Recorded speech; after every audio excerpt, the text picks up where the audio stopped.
Hello दोस्तों, कैसे हो आप सब। Welcome back to job university में प्रकाश। तो आज साल का आखिरी दिन है, ईयर 2025 का आज लास्ट डे है और कल से एक नए साल की शुरुआत हो रही है, 2026 की शुरुआत हो रही है। और इसी के साथ बहुत सारे एग्जाम्स होने वाले हैं, गवर्नमेंट जॉब्स में बहुत सारी वैकेंसीज आपको देखने को मिलने वाली है। तो कौन सी टॉप 12 गवर्नमेंट जॉब वैकेंसीज है जहां आपको जरूर अप्लाई करना चाहिए एंड जहां आपके सिलेक्शन के चांसेस बहुत ज़्यादा रहते हैं, उसके बारे में इस वीडियो में हम बात करने वाले हैं। तो इस वीडियो में मैं आपको वैकेंसीज के बारे में बताऊंगा, कौन कौन सी वैकेंसीज निकल देखने को मिलेगी, कौन कौन सी वैकेंसीज आएगी, साथ ही साथ अप्लाई करने की एलिजिबिलिटी क्राइटेरिया क्या रहती है, सिलेक्शन का क्या प्रोसेस रहता है, ज्वाइन करने के बाद आपको कितनी सैलरी मिलती है, सारी चीज़ों के ऊपर बात करेंगे। खास करके यहाँ मैं banking exams and insurance exams, यानी कि insurance sector and banking sector में जो एग्जाम्स आते हैं, जो वैकेंसीज निकलती है, उसके बारे में इस वीडियो में बात करूंगा। देखिए, अगर आप बैंकिंग एंड इंश्योरेंस एग्जाम्स को 2026 में टारगेट करके प्रिपरेशन कर रहे हैं, तैयारी कर रहे हैं, तो मैं आपको सजेस्ट करूंगा गाइडली की न्यू ईयर बैच 2026 आ चुकी है। इसकी bundle PDF course banking exams के लिए रहती है और साथ ही साथ इंश्योरेंस एग्जाम्स के लिए रहती है, क्योंकि आपने देखा होगा बैंकिंग एंड इंश्योरेंस एग्जाम्स का जो पूरा पैटर्न रहता है, जो सिलेबस रहता है, काफी हद तक सेम रहता है। तो प्रीलिम्स एंड मेंस दोनों की तैयारी आपकी इस बंडल पीडीएफ के थ्रू हो जाएगी, जिसमें आपको 50 डेज का टारगेट प्लान भी मिल जाता है। 1 लाख से ज्यादा क्वेश्चंस रहते हैं, जिसके सॉल्यूशंस भी अवेलेबल रहते हैं वीडियो फॉर्मेट में। तो आप इजीली प्रैक्टिस कर सकते हो एंड अपने आप को, अपने लेवल को इंक्रीज करके फाइनल सिलेक्शन ले सकते हो। अभी इन्होंने 3 मंथ्स एंड 6 मंथ्स का कोर्स भी लॉन्च कर दिया है, ये अवेलेबल है। एंड इसके लिए अगर आप जॉब 12 कूपन कोड यूज करोगे तो जो इसकी प्राइस है, इसमें आपको एक्स्ट्रा 12% का डिस्काउंट भी मिल जाएगा। तो इसकी लिंक मैं डिस्क्रिप्शन बॉक्स में डाल दे रहा हूँ, आप एक बार चेक जरूर कर लेना। चलिए एक एक करके सारी वैकेंसीज के बारे में बात करते हैं, सारी गवर्नमेंट जॉब्स के बारे में बात करते हैं। तो सबसे पहली जो जॉब है, जो सबसे पहली जो वैकेंसीज मैं आपको बताने वाला हूँ, जो काफी इंपॉर्टेंट रहती है अगर आप बैंकिंग सेक्टर में जाना चाहते हो, तो वो है IBPS क्लर्क 2026।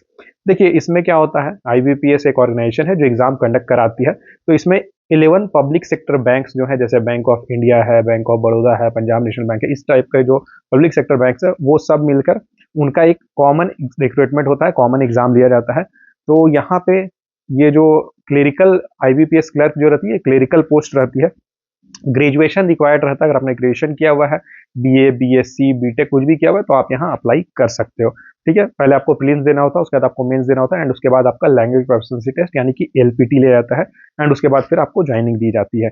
एज लिमिट 20 से 28 ईयर्स रहती है जनरल कैंडिडेट्स के लिए। सैलरी की अगर बात करें तो ज्वाइन करने के बाद मंथली सैलरी अप्रॉक्स 45,000 बनती है, एंड इसके अलावा और भी कई तरह के अलाउंसेस यहाँ पे आपको मिल जाते हैं। नेक्स्ट जो वैकेंसी है वो भी IBPS की तरफ से है, IBPS PO। जैसे कि पहला मैंने बताया वो क्लेरिकल पोस्ट था, ये जो पोस्ट होती है PO की जो पोस्ट, प्रोबेशनरी ऑफिसर, ये ऑफिसर लेवल की पोस्ट होती है, ऑफिसर ग्रेड की पोस्ट होती है। इसमें भी सारी जो पब्लिक सेक्टर बैंक होते हैं, उसमें एक कॉमन रिक्रूटमेंट लिया जाता है। सिलेक्शन का प्रोसेस कैसा रहता है, तो प्रीलिम्स होगा, उसके बाद मेंस होगा, एंड उसके बाद फिर आपको इंटरव्यू देना होता है, एंड जो फाइनल सिलेक्शन होता है मेंस एंड इंटरव्यू के मार्क्स के बेसिस पे लिया जाता है। ग्रेजुएशन अगर आपने किया हुआ है किसी भी स्ट्रीम में, तो आप यहाँ अप्लाई कर सकते हो। एज लिमिट 20 से 30 ईयर्स रहती है। सबसे अच्छी बात रहती है कि यहाँ पे जो सैलरी मिलती है वो काफ़ी अच्छी आपको मिल जाती है। सैलरी ज्वाइन करने के बाद लगभग 70,000 से ज़्यादा मिलती है, और इसके अलावा काफ़ी तरह के बहुत सारे अलाउंसेस भी मिल जाते हैं, डिपेंडिंग ऑन आपकी लोकेशन का है एंड कौन से बैंक में आपको ज्वाइनिंग मिलती है। ठीक है, इसके बाद जो वैकेंसी मैं आपको बताने वाला हूँ वो है SBI की तरफ से, SBI क्लर्क 2026। SBI का मतलब वो स्टेट बैंक ऑफ इंडिया, जैसे कि डिफरेंट पब्लिक सेक्टर बैंक्स है, उसी तरह स्टेट बैंक ऑफ इंडिया भी एक पब्लिक सेक्टर बैंक है, लेकिन इसकी जो एग्जाम होती है ये अलग से कंडक्ट कराई जाती है, और SBI इंडिया की सबसे बड़ी नेशनल लेवल की बैंक है। ठीक है, यहाँ पे ग्रेजुएशन रिक्वायर्ड रहता है, क्लेरिकल पोस्ट है, ग्रेजुएशन रिक्वायर्ड रहता है। पहले आपको प्रीलिम्स देना होगा, उसके बाद आपको मेंस देना होगा, उसके बाद आपका LPT होता है, लैंग्वेज प्रोफिशिएंसी टेस्ट होता है। एज लिमिट 20 से 28 ईयर्स रहेगी, एंड यहाँ ज्वाइन करने के बाद आपको सैलरी 50,000 प्लस मिलती है। तो यहाँ पे बाकी पब्लिक सेक्टर बैंक के कंपैरिजन में क्लेरिकल पोस्ट में भी अगर आप ज्वाइन करते हो तो आपकी सैलरी ज़्यादा रहती है, और साथ ही साथ SBI में आपको कई तरह के एक्स्ट्रा अलाउंसेस भी दिए जाते हैं। ठीक है, नेक्स्ट बात करते हैं स्टेट बैंक ऑफ इंडिया की ही एक और पोस्ट के बारे में, जो कि ऑफिसर लेवल की पोस्ट होती है, PO SBI PO यानी प्रोबेशनरी ऑफिसर की पोस्ट रहती है। ग्रेजुएशन अगर आपने किया हुआ है तो आप यहाँ अप्लाई कर सकते हो। एज लिमिट 21 से 30 ईयर्स रहती है। यहाँ का सिलेक्शन प्रोसेस में पहले आपको प्रीलिम्स देना होता है, उसके बाद आपको मेंस देना होता है, एंड मेंस के बाद फिर आपको इंटरव्यू देना होता है, और जो फाइनल सिलेक्शन होता है इंटरव्यू के मार्क्स के बेसिस पे होता है। देखिए, वहाँ पे क्या हुआ था, SBI क्लर्क के बेसिस में जो सिलेक्शन होता है उसमें आपको प्री होता है, प्रीलिम्स होता है, मेंस होता है, एंड उसके बाद आपका LPT होता है, कोई इंटरव्यू वगैरह नहीं होता है, लैंग्वेज प्रोफिशिएंसी टेस्ट होता है, एंड उसके बाद फिर आपकी फाइनल आपका सिलेक्शन हो जाता है। लेकिन जो PO की पोस्ट रहती है, ऑफिसर ग्रेड की पोस्ट होती है, उसमें आपको इंटरव्यू भी देना होता है। ठीक है। तो एसबीआई पीओ में जो सैलरी बढ़ती है वो काफ़ी अच्छी बन जाती है। ज्वाइन करने के बाद आपकी मंथली सैलरी 1 लाख से ज़्यादा रहती है, और कई तरह के यहाँ पे अलाउंसेस भी आपको मिलते हैं, बहुत सारे बेनिफिट्स आपको मिल जाते हैं। इसके बाद जो काफ़ी मतलब जो बहुत सारे कैंडिडेट्स जिसके बारे में बात करते हैं, जिसकी तैयारी करते हैं, जिसमें ज्वाइन करना चाहते हैं बैंकिंग सेक्टर में, वो है आरबीआई। आरबीआई यानी reserve bank of India. Reserve bank of India का जो काम होता है वो थोड़ा डिफरेंट रहता है। बाकी जो पब्लिक सेक्टर बैंक्स है उसमें पब्लिक डीलिंग करनी होती है, लेकिन जो आरबीआई होती है, रिजर्व बैंक ऑफ इंडिया रहती है, ये समझ लो कि बाकी जो बैंक्स है उसके लिए ये बैंक का काम करता है। ठीक है। तो यहाँ पे आपको ज़्यादा पब्लिक डीलिंग वगैरह नहीं करनी होती है।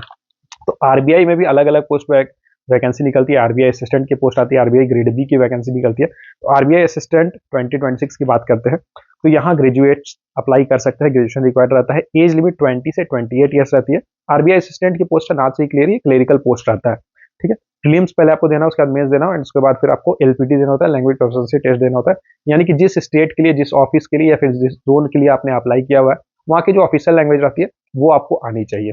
ठीक है। सैलरी की अगर बात करें तो आरबीआई असिस्टेंट में एसबीआई से भी ज़्यादा सैलरी मिलती है और एसबीआई से ज़्यादा फैसिलिटीज दी जाती है।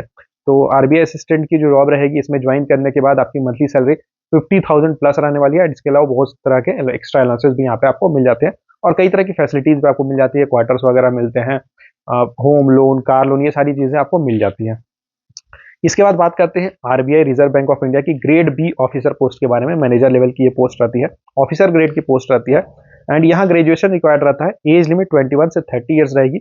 यहाँ का इसका जो सिलेक्शन प्रोसेस होता है ये थोड़ा टफ रहता है। लगभग हर साल आरबीआई ग्रेड बी की एग्जाम कंडक्ट कराई जाती है, नोटिफिकेशन देखने को मिलती है, लेकिन नंबर ऑफ वैकेंसीज कम रहती है, एंड कंपटीशन का जो लेवल रहता है वो काफ़ी टफ रहता है। तो इसके लिए आपको डेडिकेटेड वे में तैयारी करनी होगी। ठीक है। तो इसमें पहले फेज़ 1 होता है, उसके बाद फेज़ 2 आपको देना होता है। फेज़ 2 क्लियर करने के बाद आपको इंटरव्यू के लिए कॉल किया जाता है, एंड फेज़ 2 एंड इंटरव्यू के बेसिस पे ही फाइनल सिलेक्शन होता है। सैलरी की अगर बात करें तो आरबीआई में ग्रेड बी ऑफिसर की जो सैलरी रहती है बहुत ही ज़बरदस्त रहती है, बहुत ही बेहतरीन रहती है। जो मंथली सैलरी बनती है लगभग 2 लाख बनती है, 2 लाख से ज़्यादा यहाँ आपकी मंथली सैलरी बन जाती है। इसके अलावा भी आपको कई तरह के एक्स्ट्रा अलाउंसेस वगैरह भी मिलते हैं। ठीक है। नेक्स्ट बात करते हैं इंश्योरेंस सेक्टर के एग्जाम्स की। देखिए, हर साल इंश्योरेंस सेक्टर में भी बहुत सारे वैकेंसीज निकलती है, जैसे एलआईसी है, एनआईएसीएल है, यूआईसी है। तो इस तरह के बहुत सारे इंश्योरेंस जो ऑर्गेनाइजेशंस है या इंश्योरेंस कंपनीज है वो वैकेंसीज निकालती है। तो एलआईसी एओ की बात करते हैं। एलआईसी का मतलब हुआ life insurance corporation of India. AO की जो पोस्ट होती है असिस्टेंट एडमिनिस्ट्रेटिव ऑफिसर की पोस्ट होती है, ऑफिसर लेवल की पोस्ट रहती है। ग्रेजुएशन रिक्वायर्ड रहता है। एज लिमिट 21 से 30 ईयर्स रहती है, एंड यहाँ पे पहले आपको प्रीलिम्स देना होगा, उसके बाद मेंस देना होगा, एंड उसके बाद आपको इंटरव्यू देना होता है। देखिए, ये जो इंश्योरेंस सेक्टर की जो एग्जाम रहती है, इसमें जो पैटर्न रहता है वो बैंकिंग सेक्टर के जैसा ही रहता है। जैसे कि बैंक में प्री मेंस इंटरव्यू रहता है, इसमें भी ऐसा ही रहता है, प्री मेंस इंटरव्यू। बस यहाँ पे जो थोड़ा सा सिलेबस का चेंज यहाँ पे आपको देखने को मिल जाता है। बैंक में बैंकिंग से रिलेटेड क्वेश्चंस पूछे जाते हैं, इंश्योरेंस वाले एग्जाम्स में इंश्योरेंस सेक्टर से रिलेटेड क्वेश्चंस आपसे पूछे जाते हैं। ठीक है। सैलरी की अगर बात करें तो एलआईसी एओ की जो पोस्ट रहती है इसमें आपको 1 लाख प्लस मंथली सैलरी आपको मिल जाती है, जो कि काफ़ी अच्छी सैलरी यहाँ देखने को मिल जाती है ऑफिसर ग्रेड में। इसके अलावा बात करते हैं एलआईसी असिस्टेंट 2026 की। तो ये क्लेरिकल पोस्ट है एलआईसी में, जैसे कि ऑफिसर ग्रेड की पोस्ट होती है उससे नीचे लेवल की ये पोस्ट रहती है, क्लेरिकल पोस्ट रहेगी। ग्रेजुएशन रिक्वायर्ड रहता है, एज लिमिट 20 से 30 ईयर्स रहती है। यहाँ आपको प्रीलिम्स देना होगा, उसके बाद आपको डायरेक्टली मेंस देना होता है, एंड उसके बाद फिर आपका सिलेक्शन हो जाता है। सैलरी की अगर बात करें 50,000 प्लस यहाँ पे आपको सैलरी मिल जाती है, लेकिन सैलरी के अलावा और भी कई तरह के अलाउंसेस आपको यहाँ पे मिल जाते हैं। और एलआईसी जैसे बैंकिंग सेक्टर से अगर आप कंपेयर करोगे इंश्योरेंस सेक्टर के जॉब को या फिर एलआईसी की जॉब को, यहाँ पे जो पब्लिक डीलिंग होती है काफ़ी कम रहती है, और वर्क ड्यूरेशन, ड्यूटी आवर्स वगैरह जो रहते हैं वो भी बैंकिंग सेक्टर के कंपेरिजन में काफ़ी कम रहता है। तो अगर आप ऑलरेडी बैंक में वर्क कर रहे हो, जॉब कर भी रहे हो, तो भी मैं आपको सजेस्ट करूंगा कि जो इंश्योरेंस एग्जाम्स की जो वैकेंसीज आती है उसके लिए तैयारी जरूर करें। नेक्स्ट बात करते हैं नाबार्ड की। तो ये एक ऑटोनॉमस बॉडी है, जैसे कि आरबीआई होता है उसी तरह की ऑटोनॉमस बॉडी है। Grade A and grade B vacancy release की जाती है। असिस्टेंट मैनेजर ग्रेड ए रहता है, एंड ग्रेड बी मैनेजर की पोस्ट रहती है। ग्रेजुएशन रिक्वायर्ड रहता है, एज लिमिट 21 से 30 ईयर्स रहती है। यहाँ पहले आपको प्रीलिम्स देना होता है, उसके बाद आपको मेंस देना होता है, उसके बाद आपका इंटरव्यू होता है। ये स्पेशलाइज टाइप की जॉब रहती है, यानी कि यहाँ पे जैसे नॉर्मल जो बैंकिंग एग्जाम्स की आप क्या तैयारी करते हो उससे थोड़ा डिफरेंट यहाँ पे आपको तैयारी करना होगा। सिंपल ग्रेजुएशन ही रिक्वायर्ड रहता है, लेकिन इसका जो सिलेबस रहता है थोड़ा डिफरेंट रहता है, तो उसके लिए आपको डेडिकेटेड वे में प्रिपरेशन करना होगा। जैसे कि आरबीआई ग्रेड बी के लिए अलग से आपको तैयारी करनी होती है, उसी तरह यहाँ पे NABARD grade A and grade B के लिए आपको अलग से फोकस्ड वे में तैयारी करना होगा। ठीक है। और यहाँ सैलरी बहुत अच्छी आपको मिल जाती है। ग्रेड ए की जो पोस्ट रहती है इसमें आपको लगभग 1 लाख पर मंथ की सैलरी मिलती है, और ग्रेड बी की जो पोस्ट है इसमें लगभग 1.5 लाख यानी 1.5 लाख की मंथली सैलरी आपको मिल जाती है। नेक्स्ट बात करते हैं IBPS SO and SBI SO की। तो ये जो जॉब होती है, जो वैकेंसी आती है, स्पेशलाइज्ड पोस्ट के लिए होती है। स्पेशलाइज्ड ऑफिसर की पोस्ट रहती है, SBI में भी निकलती है, IBPS में भी निकलती है। तो यहाँ पे जैसे कि अगर आपने लॉ किया हुआ है, CA किया है, MBA किया है, या फिर IT में आपने BTech किया हुआ है, तो आपके लिए स्पेशलाइज्ड पोस्ट रहती है, आप वहाँ अप्लाई कर सकते हो। प्रीलिम्स होगा पहले, उसके बाद फिर मेंस होता है, उसके बाद इंटरव्यू होता है। एज लिमिट 20 से 28 ईयर्स रहेगी। कुछ पोस्ट के लिए एज लिमिट ज़्यादा भी रहती है, और सैलरी काफ़ी अच्छी आपको देखने को मिल जाती है। 1 लाख प्लस सैलरी आपको मिल जाती है।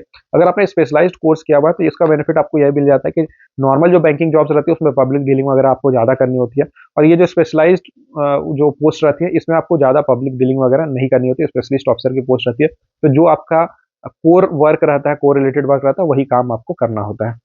ठीक है, नेक्स्ट बात कर लेते हैं जो हमारी 11th नंबर की जो वैकेंसी जो मैं आपको बता रहा हूँ, ये है SSC की तरफ से। SSC क्या होता है? स्टाफ सिलेक्शन कमीशन होता है।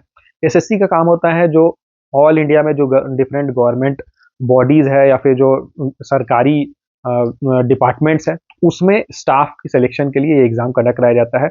SSC CGL का एक एग्जाम कंडक्ट कराती है। CGL का मतलब हुआ कंबाइंड ग्रेजुएट लेवल, यानी कि अगर आपने ग्रेजुएशन किया हुआ तो आप इस एग्जाम को दे सकते हो। और दूसरी जो एग्जाम ये कंडक्ट कराती है SSC CHSL का मतलब हुआ combined higher secondary level examination. इसके अलावा भी कई तरह के एग्जाम्स कंडक्ट कराई जाती है। तो यहाँ पे मैं टॉप 12 पोस्ट की बात कर रहा हूँ, टॉप 12 गवर्नमेंट जॉब वैकेंसीज की बात कर रहा हूँ। तो SSC CGL 2026 की बात कर लेते हैं। तो जो डिफरेंट डिफरेंट पोस्ट होते हैं सेंट्रल गवर्नमेंट्स में, सेंट्रल गवर्नमेंट के डिपार्टमेंट्स में या फिर मिनिस्ट्रीज में, तो उन वैकेंसीज को SSC CGL के थ्रू फिल किया जाता है। वैकेंसीज की अगर बात करें तो काफ़ी अच्छी खासी वैकेंसीज देखने को मिलती है। 15,000 से ज़्यादा वैकेंसीज आपको देखने को मिल जाती है। कभी कभी वैकेंसीज थोड़ी कम भी रहती है, कभी कभी वैकेंसीज ज़्यादा भी देखने को मिल जाती है। यहाँ जैसे कि मैंने आपको बताया ग्रेजुएशन लेवल की एग्जाम है, तो अगर आपने ग्रेजुएशन किया हुआ है, BA BTech BSc, मतलब नॉर्मल आपने BBA वगैरह कुछ भी किया हुआ है, ग्रेजुएशन अगर आपने सिंपल किया हुआ है तो आप यहाँ अप्लाई कर सकते हो। एज लिमिट 18 to 32 ईयर्स रहती है। वेरियस पोस्ट रहती है, तो depending upon post age limit भी वेरी करती है। सिलेक्शन प्रोसेस कैसा होता है? तो पहले आपको टीयर 1 देना होता है, एंड उसके बाद फिर आपको टीयर 2 देना होता है, एंड उसके बाद फिर आगे का प्रोसेस होता है। ठीक है, सैलरी की अगर बात करें तो सैलरी आपको डिपार्टमेंट वाइज वेरी करती है। अगर आप यहाँ पे लेवल 4 से लेकर लेवल 7 तक की भी सैलरी आपको मिल जाती है, यानी कि आपको हो सकता है किसी पोस्ट में 50,000 की भी सैलरी मिलेगी। अगर आप बड़े पोस्ट में ज्वाइन कर रहे हो, लेवल 7 में ज्वाइन करते हो, तो आपको 70-80,000 भी मंथली आपको सैलरी मिल सकती है। ठीक है, तो ये डिपेंड करता है पोस्ट के ऊपर, और काफ़ी अच्छी जॉब रहती है, सेंट्रल गवर्नमेंट की परमानेंट सेंट्रल गवर्नमेंट की वैकेंसी रहती है, जॉब रहती है। ठीक, नेक्स्ट बात करते हैं SSC CHSL की। तो जैसा कि नाम से ही clear, combined higher secondary examination, secondary level की एग्जाम होती है, यानी कि 10th+2 आपने किया हुआ है, यानी कि 12th पास अगर आप हो तो आप यहाँ अप्लाई कर सकते हो। इसकी वैकेंसी लगभग 2,000-3,000 वैकेंसी देखने को मिलती है। इसकी जो पोस्ट रहती है ये क्लेरिकल लेवल की एग्जाम रहती है। तो यहाँ जैसे LDC लोअर डिवीजन क्लर्क की पोस्ट रहेगी, डेटा एंट्री ऑपरेटर की पोस्ट रहेगी, जूनियर सेक्रेटरी असिस्टेंट की पोस्ट रहती है। तो इस तरह की पोस्ट रहती है। इसमें भी आपको जो गवर्नमेंट सेंट्रल गवर्नमेंट के जो अलग अलग डिपार्टमेंट्स एंड मिनिस्ट्रीज है उसमें आपको पोस्टिंग मिलती है, ज्वाइनिंग मिलती है। ठीक है, एज लिमिट 18 से 27 ईयर्स रहेगी। अगर आपने 12th पास किया हुआ तो आप यहाँ अप्लाई करने के लिए एलिजिबल रहोगे। पहले आपको टीयर 1 देना होता है, उसके बाद आपको टीयर 2 देना होता है, उसके बाद फिर आपको टाइपिंग टेस्ट के लिए भी कॉल किया जाता है, एंड कुछ कुछ स्किल टेस्ट भी ली जाती है। ठीक है, सैलरी की अगर बात करें तो ज्वाइन करने के बाद आपकी जो मंथली सैलरी है लगभग 40 से 45,000 बन जाती है। तो ये थी सारी टॉप 12 गवर्नमेंट जॉब जिसके बारे में मैंने आपको बताया। इसके अलावा और भी बहुत सारे वैकेंसीज निकलती है, जैसे कि जो ग्रामीण बैंक है उसमें PO and clerical post vacancy निकलती है।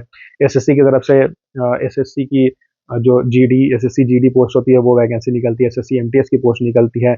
बहुत सारे स्टेट के जो अपने एग्जाम्स रहते हैं वो सब कंडक्ट कराए जाते हैं। बहुत सारे इंश्योरेंस सेक्टर के एग्जाम्स रहते हैं, बहुत सारे जो बैंक्स रहते हैं वो भी अपने एग्जाम कराते हैं। तो इस तरह की बहुत सारी वैकेंसीज, बहुत सारे एग्जाम्स देखने को मिल जाती है। बस यहाँ पे इंपॉर्टेंट ये है कि आपको अच्छे से तैयारी करनी होगी। अगर इन एग्जाम्स को आप टारगेट करके फोकस होकर प्रिपरेशन करते हो तो आप बहुत जल्द सिलेक्शन ले सकते हो सकता है 2026 में ही आपका फाइनल सिलेक्शन हो जाए। इसके अलावा एक और जो मेजर वैकेंसी देखने को मिलती है वो होती है रेलवेज की तरफ से, लेकिन रेलवेज का कुछ कंफर्मेशन नहीं रहता है, कभी वो 5 साल में वैकेंसी निकलती है, कभी वो 2 साल में वैकेंसी निकाल सकती है।